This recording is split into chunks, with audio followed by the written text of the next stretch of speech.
G'day everyone, it's Zoe the Video Confidence Coach here with your weekly Video Confidence Connect. G'day everyone. Hello to everyone who's watching us live or who's watching us in the replay. Make sure you comment below. I always do my best to respond to all comments we get. So a lot's happened over the past week as per usual. So I want to do a little bit of an intro as to what I'm doing in my business, just for future reference for myself, but also if you're interested in the work that I do here, might as well check it out. So essentially there's been a lot happening. So I'm currently in a training program and a online course for business and to get some accreditations for my business. And I completed an exam this week. I realized how much I hate academia and realized how much I hate exams. So that's fun for me to find out during the exam. So for any of those who are currently still in academia of any kind, hats off to you. Best of luck.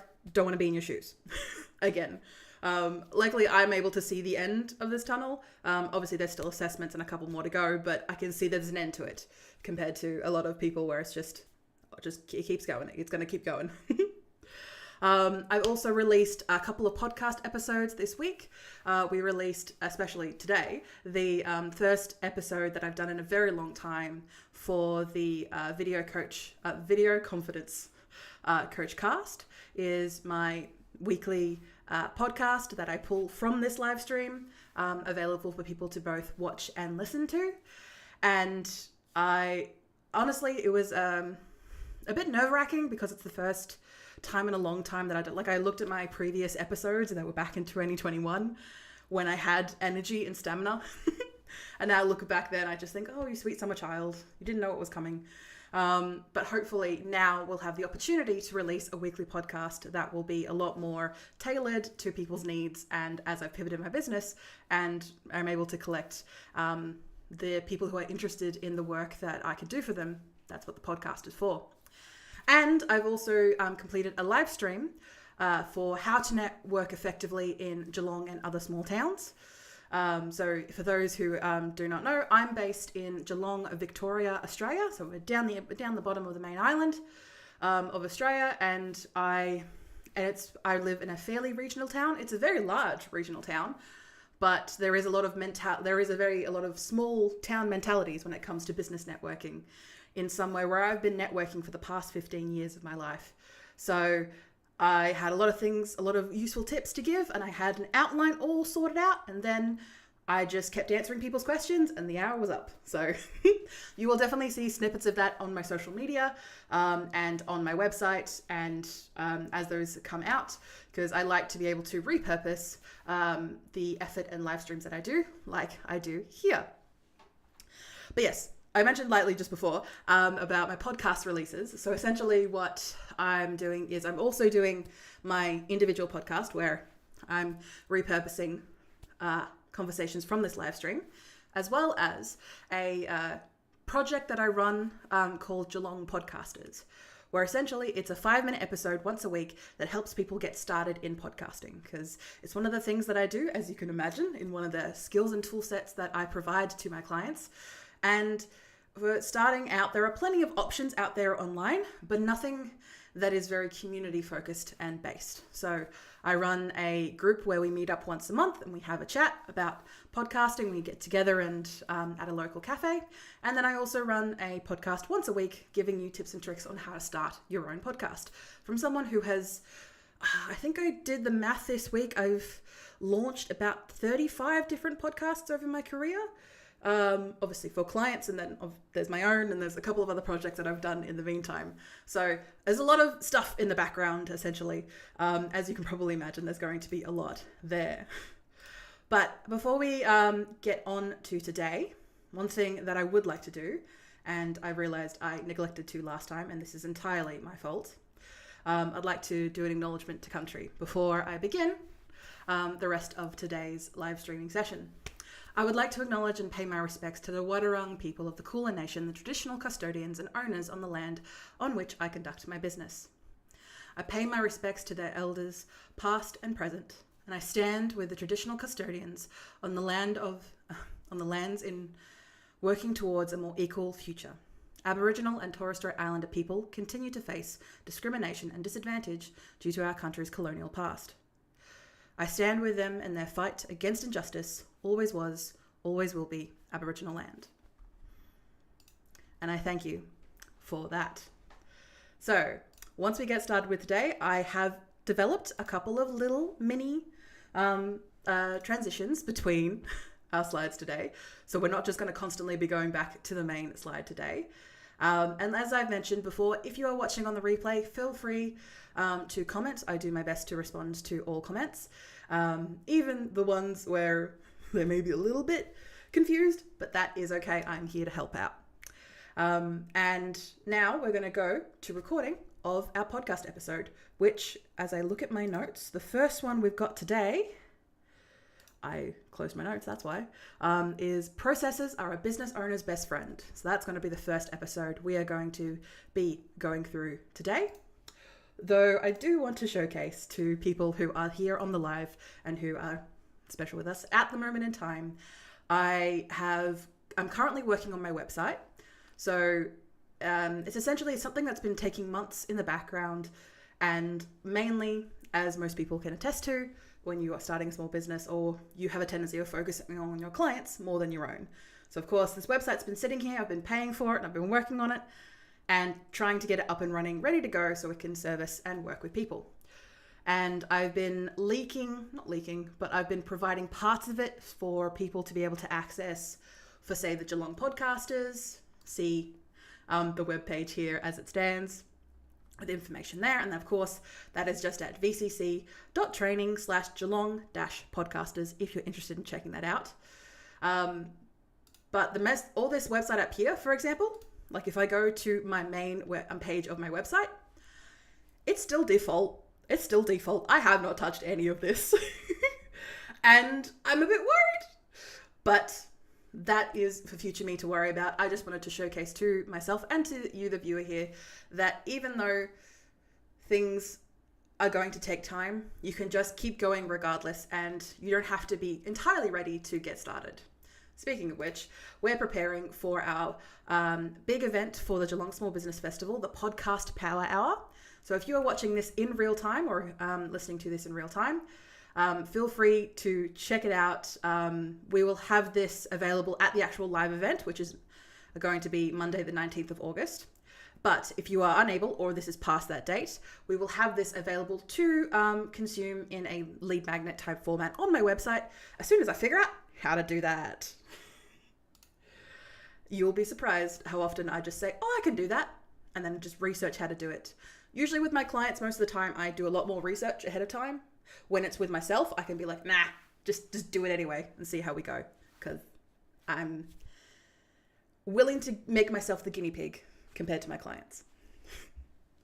But ready? And we'll get started with this episode.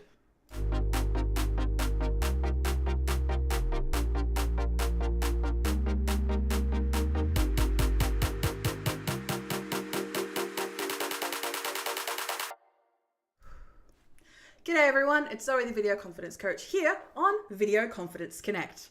Thank you for those who are listening or joining us either in video format or audio format, and those who are listening to the podcast being recorded live on our weekly live stream, Video Confidence Connect.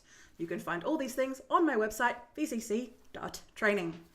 So today we are going to talk about how processes are a business owner's best friend. Diamonds are a girl's best friend. And the reason that I want to bring this up is, as per usual, like a lot of things that come with the podcast episodes that we record here, I have a tendency of just letting them be whatever I find interesting in the moment as a conversation topic to talk about. And with my clients, I do my best to outline processes either ahead of time, or I do my best to have a systemized approach on how to do something just so we can get started, just as an absolute starting point. And this is something that I realized I've done for most of my life. When I'm set a task for whatever reason, I immediately go into brainstorm and write down the tasks that I need to do. They may not even be in order, but just writing down like, okay, what are the possible things that I have to do? Cool. And I remember very much in primary school, I would then cut out all those things and then put them in a list of like, okay, what can be done? What has to be done first?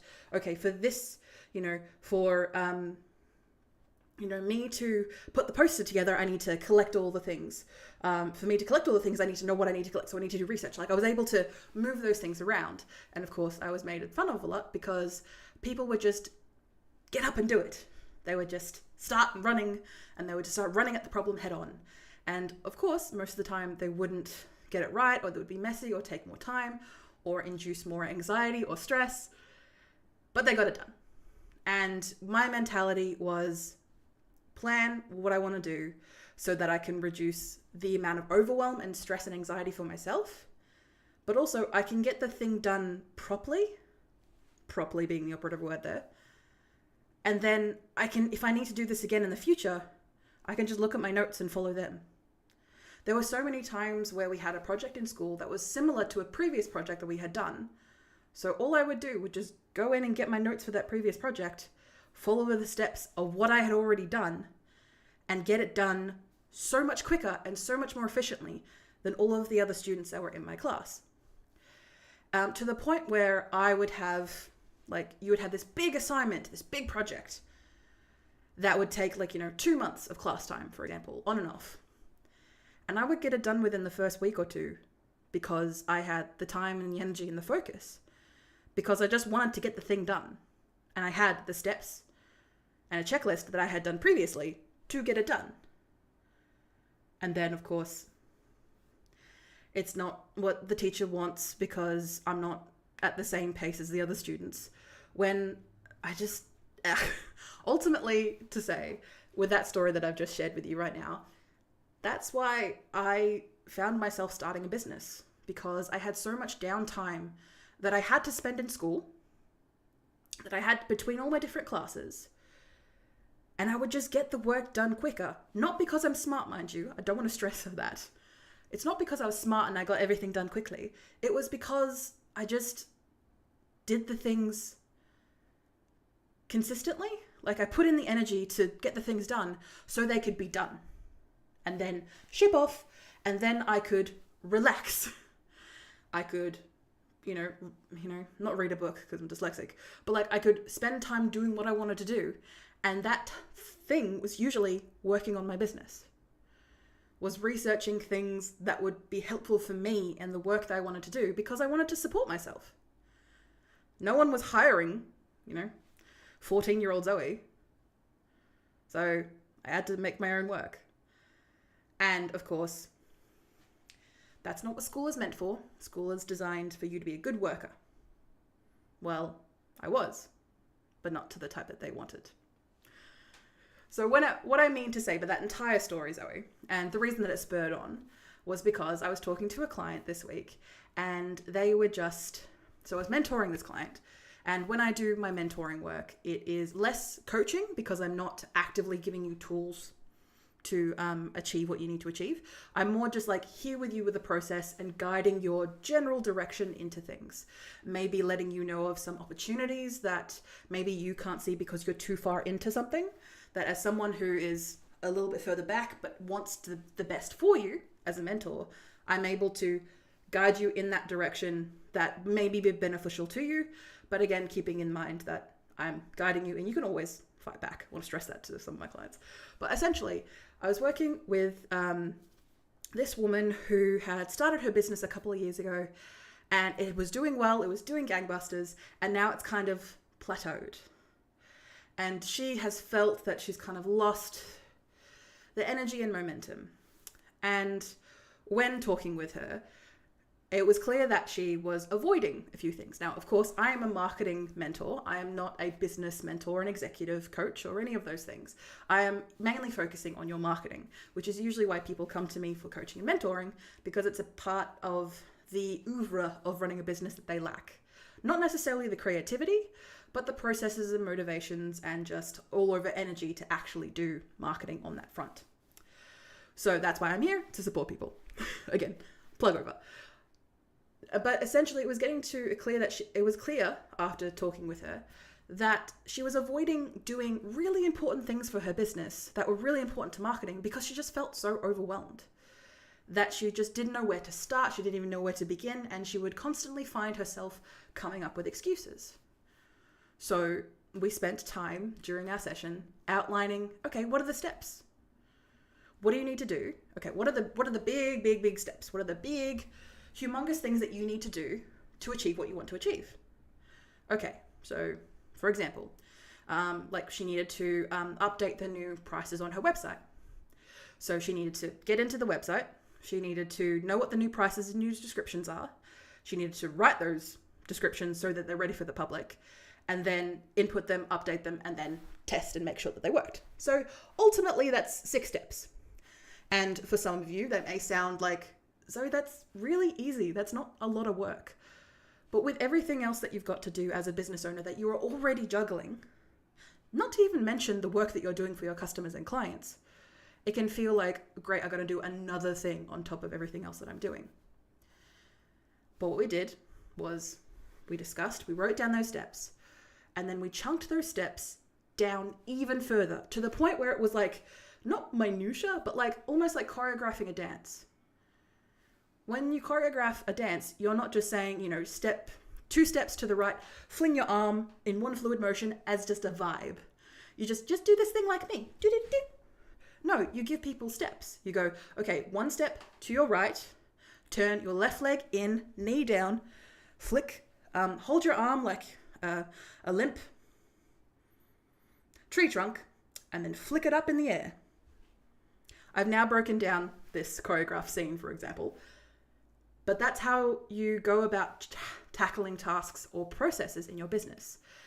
And when you break these down into such small, minute tasks that you could easily do them in 30 seconds with very little energy, with very little motivation, and you're able to complete these large tasks because once you start to get going, the process just moves quicker. I have so many processes, like I said, processes are a girl's best friend. Essentially a system of tasks that I need to do to complete what I need to complete. I have so many of these where it becomes almost second nature. I don't even need to look at the process or the list that I have lined out of my tasks because it just becomes habit. I find myself doing these things just out of sheer will because it becomes part of my routine to do so, and it feels weird when I don't. But when you first start out, it is very much a slog because there's so much writing on it, and writing down what you're doing as you're doing it can feel almost counterintuitive because you're adding extra workload and extra mental load to the work that you're doing. But future you is going to thank you. If you know with a smidge of knowledge that you are going to have to do this task again, write it down. Just a good rule of thumb. If you know you're going to have to do this again, write it down. Write down your steps. And even if at the end of it, just like after you finish the task, write down like the steps that you took to get there. Even just really basic things like, got up, stretch to left, stretch to right, done. Like really basic steps. The reason I recommend writing as you're doing it though is because you're in the moment, you're thinking about things. And of course you can always go back and just cross out and say, oh, I did, I maybe shouldn't have stretched back as much as I did. I'm going to cross that out as a step in the process that I shouldn't do next time. And next time you do the thing, you're going to be 10 times faster, of course, because you're obviously longer the first time. But anything beyond that third time that you do something, you're going to be so quick and so efficient at it to the point where you can, if you're able to, delegate it to other people to do for you because you've already tested the process, you've already done it, and you've outlined it to a point where people can do it. They can do it for them. And that in corporate speak is called an SOP, System of Priorities? System of Process? SOP. I will definitely look that up for you once we finish this podcast episode. But making sure that you have these notes in one place is very useful. I have clients who still like pen and paper, so they use a diary, or I have people who are more like myself who are a bit more digital because I'm able to have all my notes in one place and then search up when I actually need to use it. Tools that you can use this with are things like, so diaries and whiteboards for people who want to actually physically write things down. You can use tools like Evernote, Notion, or OneNote. Is essentially digital books that allow you to write things and put things down. This can include everything from images, graphs, statistics, videos, PDFs, all those things can be in the one place. And then when you need to search it again in the future, you can just type in the search bar and find what you need to find.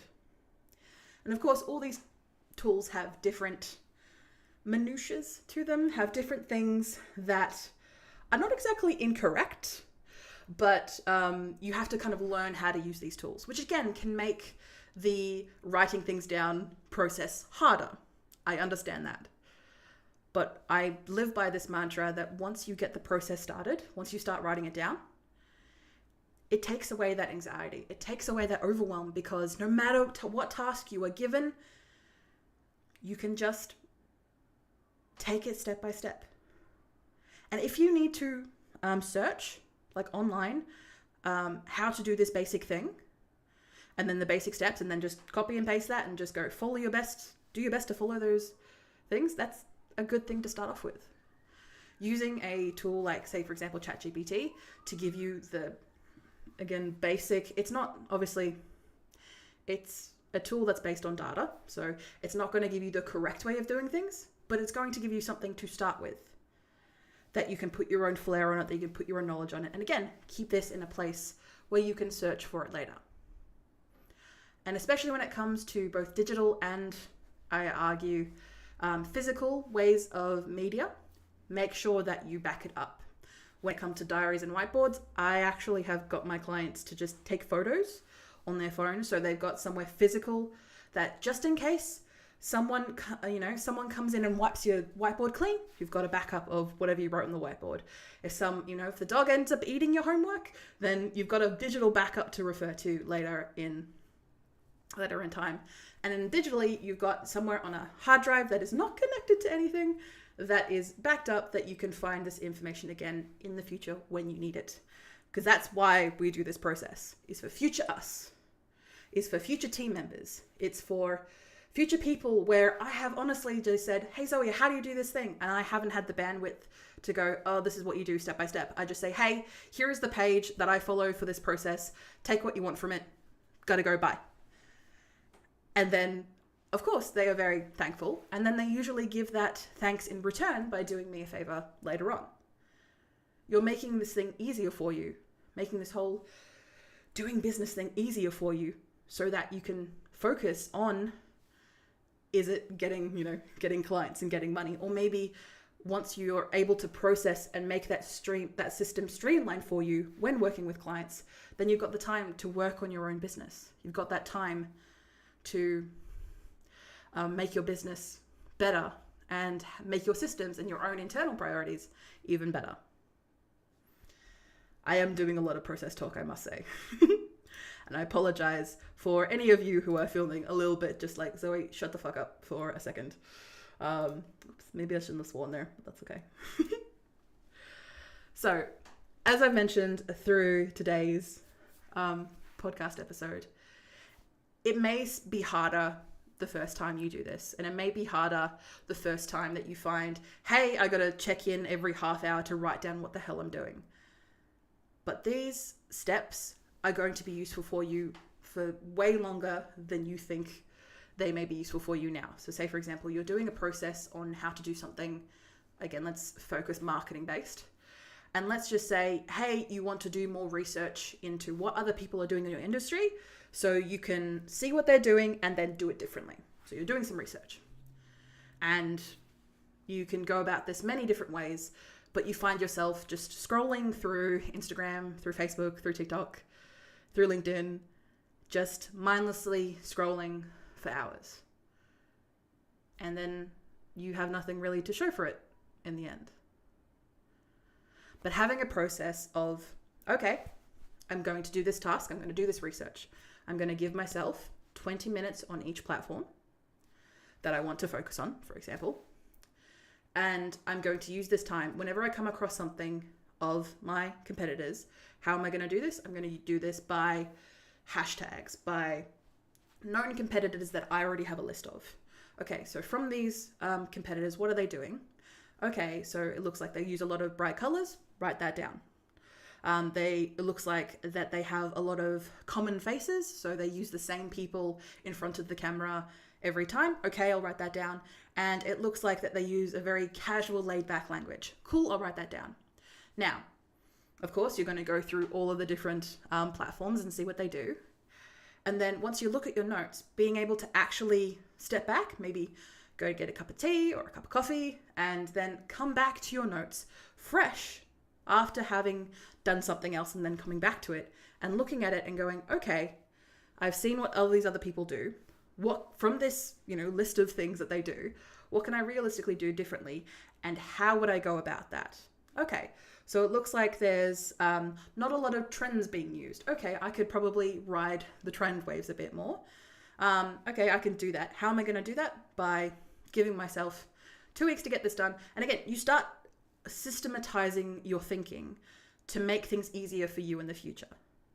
It's not necessarily something that you're born with, or for a lot of people, it's not necessarily a knack. I have developed this type of mentality and thinking when it comes to business over time, because that's just what I've had to do to make business easier for myself. I am very much an overthinker. I am very much an overstressor. And for very large sections of my life, I was someone who just constantly pushed themselves to burnout, died mentally and physically for about 2 days, and then I'd bounce back up and then do everything again. Full pelt, full everything. To the point where I would, I hadn't developed full anxiety disorder, but I was getting there. I was getting there to the point where the doctors were saying, calm down. And also, for example, the trainers in my online course that I'm taking are a little bit on that same front of, hey, I'm getting the impression, Zoe, that you really care about this. Yes, I do. Chill. And that's what they need to tell me. And of course, I find myself telling that to my clients as well, both mainly in my coaching and mentoring clients. And of course, I'm there to be real with them. I'm there to help and guide them through the process. I'm not going to sugarcoat things. But sometimes that stress as business owners, especially when you've left a career or you've left a high-paying, consistent-paying job where it did not work out for you, it is not your vibe. As in, yes, it gives you money, but that's pretty much it. It's taking everything else from you. Yes, businesses are not easy. They are absolutely hard and diabolical things to do. But you find more about yourself as you do it. There's a reason why in the scammy part of the internet, when it comes to building a business, there is a lot of mindset coaching, mindset, focus when it comes to those things, because it's something that is not something that you can really measure compared to, say, finances or the amount of reach you're getting or your email list or all these metric numbers that you can actively see, okay, we've gone, up or we've gone down. When it comes to your mindset, it's something that you have to do as a human and as an individual as you're growing. And to be able to have that mindset of process, writing things down. What did you do? How did you do it? How can you do it better next time? That type of process. And coming up with that way of thinking to make it a habit for the work that you do is going to save you. It's going to make things easier for you. And it's going to be a new bare fucking minimum for you. Your new BFM. Now, what I mean, that is a mantra that I use a lot with my clients, but I use a lot in just my general marketing. So for those who are checking out the live stream, who are checking out the podcast today, in a future episode, I will be going through my 2 mantras that I use a lot, BFM and MVP. And I'll go through those in future episodes. But a short little detour of it is essentially, what is your bare effing minimum? What is the thing that is going to be your bare minimum that once you have overcome it, once you have, posted more than twice a week, you can ultimately relax. If you post again on social media, awesome, but you've met your bare minimum. And when it comes to the people that I work with, their bare minimum is high. Their bare minimum is so super high that people who they work with, people who are even outside of their sphere, think your bare minimum is so high that it's unattainable even for you. So it's not a bare minimum for you. But as an expert, as you grow, your bare minimum seems higher to people who are not experts in your particular field. And that is okay, and I'll get to that in a future episode. So and then your MVP is essentially a very industry term, but it's called minimum viable product. What is the quickest, easiest, cheapest thing that you can do to prove that a concept or an idea works for you in your business? It doesn't need to be perfect straight off the bat. You just need to get it out there, get it seen by people, and get their feedback. That is what a minimum viable product does. And it's what all businesses do to get a reading if people want their service, people want their product. You don't go out there and create a mansion for people who just wanted a one room flat. You work with what you can in the, with the resources that you have available, both personal and business wise, to be able to test your theories of what could work for future products and services that may, help your business grow or may explode your business online and make it become viral. I argue that you don't really want to become viral, but I digress. So when it comes to your processes, having this habit of writing things down is going to be your best friend. And it's going to be a process that you are going to continually develop and consistently develop as you grow yourself and as you grow your business. So I thank you so much for listening to today's podcast episode of the Video Confidence Connect. Looking for those who are watching us right now. Ooh. On screen, you'll be able to see the webpage for our podcast, the Confidence Coach the Video Confidence Coachcast is our weekly podcast where we have regular insights into everything that we do to grow your personal brand here at Video Confidence Coach. You can definitely check those out in the show notes, which will be attached if you're listening to audio, or will be down below if you're watching in audio. And that will be it for today. I have a tendency at the moment to switch between first person and third person terminology. I'm still figuring out which one I like more. Do we like we, or do I like me? So we'll see how that goes. But wishing you all the best. Have a beautiful day. See you at the next episode.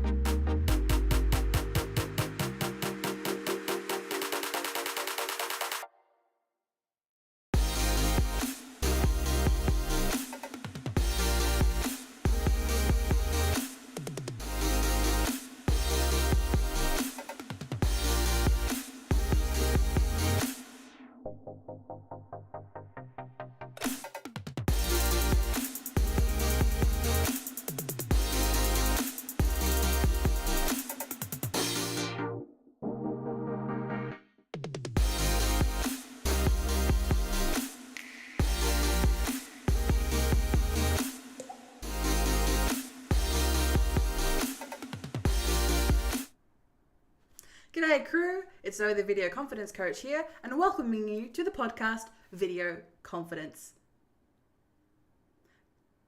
Coach cast. I forgot the name of my own podcast. Wow, I am very smart.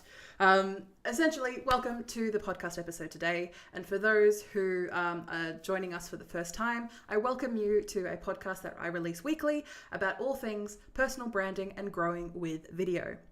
Today, we're going to talk about two acronyms that I use a lot of, and I'm probably going to be referring people a lot to this podcast episode regarding my two favorite acronyms, BFM and MVP. I use this a lot extensively in my coaching and mentoring work that I do with clients. So if you're interested in growing your business with the power of marketing, but not sure how to do it, why not reach out and maybe we'll have a bit of a chin wag and sort things out for you. So these two acronyms I use a lot of, and they are going to be all over my website, in my branding, in the work that I do. And we're probably going to have to put an explicit warning on today because as an Australian, I like to use me swear words. And I also just find saying them cathartic. I did have a lot of problems with people thinking I was crass and thinking that I was prudish. Sorry, not prudish, that I thought they were prudish when I would use, again, not extensive swear words, but, you know, one or two every 5 minutes. And of course, people would turn their nose up in me and be very upset. So I learned, okay, maybe you're not the right people for me. And if you are sensitive to those swear words, maybe today might not be a good podcast for you. But what I'm going to be talking with you about today, again, are those acronyms. So we're going to start off with BFM. Bare fucking minimum. What is the minimum amount of effort required to get a product or service to market for yourself? We're talking about the energy that you are providing in this business to be able to see something to fruition. This could be a product or service. This could be a marketing activity that you're doing. This could be doing your taxes. This could be anything. This mentality could apply to any part of your business. I came across this from a client of mine in the past who runs a boxing gym and a training gym, Lena Moxon. Hi. Love your work, and I continue to, listen to your podcasts and listen to the work that you do as you continue to grow your business, and it's always awesome to see you grow.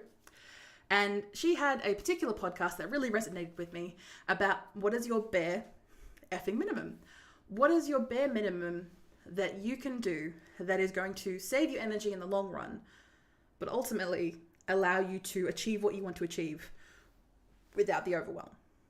So the reason I put the effing bit in the middle for myself and also for my clients is that sometimes you just need to say fuck. Sometimes you just need to say the swear word. And for yourself, when it comes to the amount of effort, and now we're not even talking money here, we're talking about energy and effort for you as the business owner, as the one who is generating these resources, the one who is organizing everything, the one who is putting in the work in these small businesses. And if you are not personally the one doing the actual work or labor to get something done, you are still organizing it. You are still overseeing it to get it done and to get it out there. And this very much correlates with the other acronym that I like to use, MVP. This is a practice that is used very extensively throughout business, and I have come across this a lot in my most recent course that I've been taking online for business. But I first came across this in a entrepreneur series of events that I went to. It was called Getting Down to Business, and it was run by Linda and Frank. Thank you so much. I very much appreciate their wisdom and their insight and the ability for me, as someone who was starting their business at 14, bouncing around, just trying new things every single time, and then not really having any clear understanding or direction because I didn't really have any mentorship of any kind when I first started my business. And then once I was 18, I came across this training that was being run up in Melbourne, and I think someone came across it and sent it to me, and they just said, hey, I came across this in my travels. This seems like something that you would be interested in. Why don't you apply? And so I applied, didn't hear anything back for a while. And then almost immediately, like the start of the year, they said, hey, you're in, we'll see you in like a week. So I had to be like, okay, I'll make some changes and make sure that I'm there and available to help out, be able to be there and ready to learn. And it was a very opening experience. I was so grateful to have this opportunity as a young person starting their business. And again, keeping in mind that by this point, I had already had my business for 4 years. I had made so many mistakes and will continue to make mistakes. But to be able to have some sort of support outside of yourself is something that I strive to be able to provide my own clients through my coaching and mentoring services. And the reason that whole diatribe that I just went to just now is about minimum viable product is it is essentially about what is the quickest thing that is the cheapest, easiest, and quickest thing that you can do to get a idea, get a product, get a service out to market that people can see, have their thoughts about it, you can get their feedback and improve and improve and improve and improve and improve. This is how all businesses run. And once they get to a higher level and once they grow to a large amount of people, they still do MVPs very consistently. They trial things out with test audiences. They they provide products or services to a select few people to get their feedback and improve the product so it's ready for market. And this mentality, both of these acronyms, I use quite heavily to be able to not take the pressure that we put on ourselves as small business owners, but to be able to understand that this is a journey that is going to take a lot of time and a lot of effort for both yourself and the business as a whole. So to have that mentality of not everything has to be perfect to get out there to the market. I can test things, I can improve things. And say, for example, if you try something out, you give it a red hot go, but again, you make it as cheap, as quick, and as easy as possible for you to do physically, and you do your bare minimum. Again, remember, as an expert in your field and someone who is running a small business, your bare minimum is a lot higher than everyone else's. I want to stress that to you now. And the people that come to me and the clients that I work with, your bare minimum is usually quite high. So to be able to even cut it in half, A, makes it easier for you and less stress for you, but you're still going above and beyond for your clients. You're still going above and beyond for the products and services you provide to your customers. But you don't need to burn out to do so. You don't need to make everything a really big deal for it to have impact for the people that you want to have an impact for. So, going through those both acronyms, bare fucking minimum is for yourself and your energy and your mindset and your focus. Minimum viable product is what the other aspects of the business, the resources that you have to take, the time that you have to take, the money that it will take to get this idea out there into the market in the quickest, easiest possible way so that you can then grow it, that you can adapt it, that you can change it to suit the market needs. So again, those two things are what I use a lot in business, and it's something that I have to coach myself with from time to time. I find myself overwhelming and stressing about really small details that no one notices. In all honesty, no one notices. For example, with our weekly live stream, the Video Confidence Connect, that I'm currently recording this podcast episode on. So again, making the bare minimum for me is to record my podcast episodes once a week in an open forum live stream where I have the opportunity to tackle two birds with one stone. I'm able to record a podcast episode, so I always am able to reach out and help people through the podcast, as well as be able to be available to answer people's questions in a live stream format when people want to get access to me and I say, hey, I don't have free time right now, but I am available from 10 to 11 Australian Eastern Standard Time every Friday. Reach out to me then, and we can have a chat on air if you like. I must remember to breathe, Zoe. And when it comes to those things, that is my bare minimum. My bare minimum is that I want to make sure that every email is answered. That is my bare minimum. That I am helping people who reach out to me, and if I cannot serve them, being able to send them to someone who can. My bare minimum is not to burn myself out on the small things. My bare minimum is to put my clients first and then me second, but a very close second. Because I honestly have spent the past 5 years of my mental health journey and COVID, honestly, just burning myself out consistently. About my bare minimum, my bare fucking minimum, being just way too high to be sustainable for my amount of energy that I have at the time in my life and my health, And also just the amount of time that it was taking in my life where I wasn't seeing any returns. And if that's you right now, I get it. I understand. I'm with you right now. And if it's something that the part that is stressing you is marketing, feel free to reach out to me. I'm always happy to have a 15-minute free chat, no obligation chat with people who may be interested or just want to talk with someone about their woes when it comes to marketing. And then to be able to think, okay, what is the easiest way to get an idea that I have out there? What is my MVP? What is the quickest, easiest, cheapest thing that I can do to get out there in the market? And that's something that I have to keep reminding myself. That's something that I have to keep coaching myself. I'm honestly getting mugs, like really big mugs, because I like big mugs, of, BFM on there. So I can remind myself constantly, what is the minimum that is going to make me happy and satiated and still serve my clients? And sometimes that's a lot of a harder question than you would care to admit. But that's why you got to sit with it. That's why you got to take a breath. That's why you have to stick to habits. And for example, me making Friday my day, my business day, the day that I spend on myself and my business, no ifs, ands, or buts.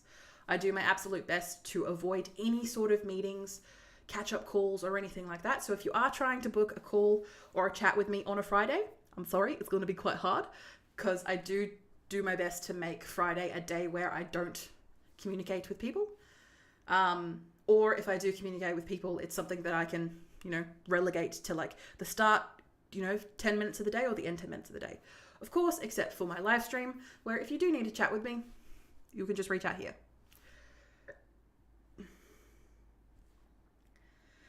But when it comes to your minimum, setting it at a standard that you feel happy in your core, that you're feeling okay with yourself and the decision that you make, and setting it about half of that.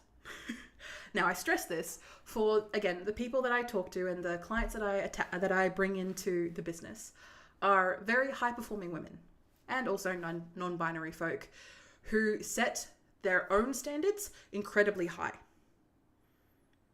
Why do I attract people like this? Because I do that as well. I personally set my own standards very high because I should be able to meet them. I have the energy, I have the time, I should be able to meet them.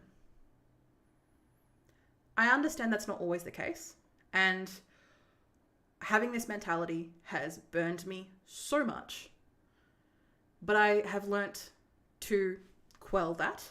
And that is also something I help with my coaching and mentor clients. I'm doing a lot of drops today in the podcast. I apologize.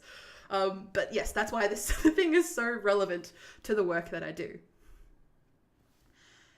And I want you to understand that your BFM is going to be naturally, just a lot higher than amateurs or newbies or novices to your industry or to your line of work or even to your business. Because of course, it's your business at the end of the day. Your face, your personality, especially if it's a personal brand business, is on the line. And if it doesn't work out, then that shows on you.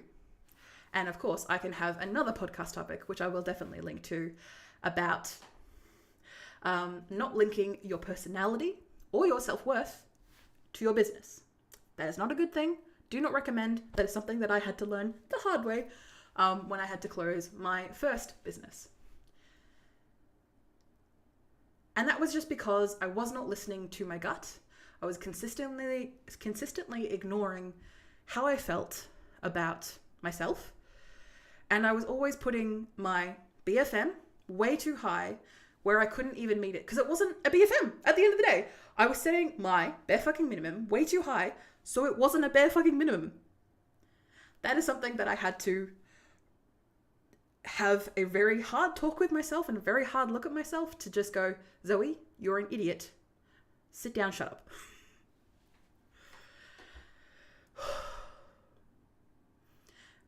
And as you can imagine, that's not a great thing to talk to yourself about and not have that feeling. And when talking with others, or when you're talking with a mentor, or when you're talking with other business owners who are in the same stages as you, it can be quite confronting to have people say, oh, you should do this or you should do that. Or, stop listening the critic on your shoulder who does not have the best interest for you, and do the minimum that is going to serve your clients and yourself. Now, of course, your bare minimum every day is going to fluctuate. That's why the fucking part's in there. It's going to fluctuate so much that sometimes it can seem overwhelming. But if you're able to keep it at a consistent level over time, to a point where, hey, my BFM when it comes to recording podcasts is that I record 2 a week. That's a BFM for me. I want to make a habit of doing a live stream every week so I can be there publicly to support my crew and my clients, to be able to support them however they need in a schedule and a time that I can do, that I can support myself, that I have the energy for. And how do I do that? Well, I do that with an MVP. I start before I'm slightly ready and just get the live stream going, get a calendar going, start telling people, hey, I'm available on a Friday from 10 to 11. If you want to chat online, there I am. Of course, not making myself available to everyone all of the time,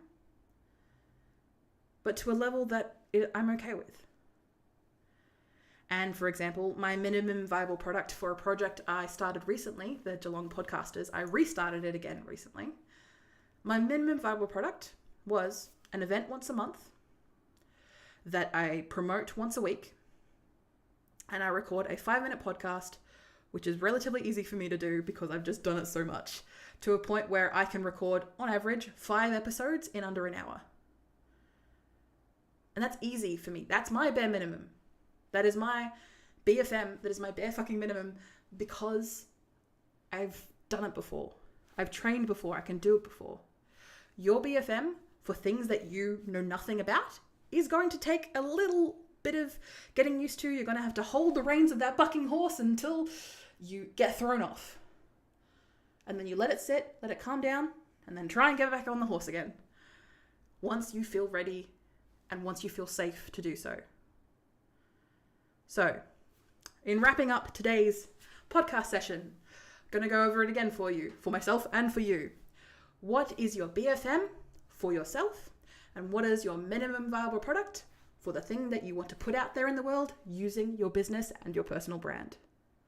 Thank you so much for spending your time with me to today's podcast and my rant about the things that I talk about so often with my clients. So if you were wanting to understand what that acronym was, thank you for joining us today in today's podcast episode.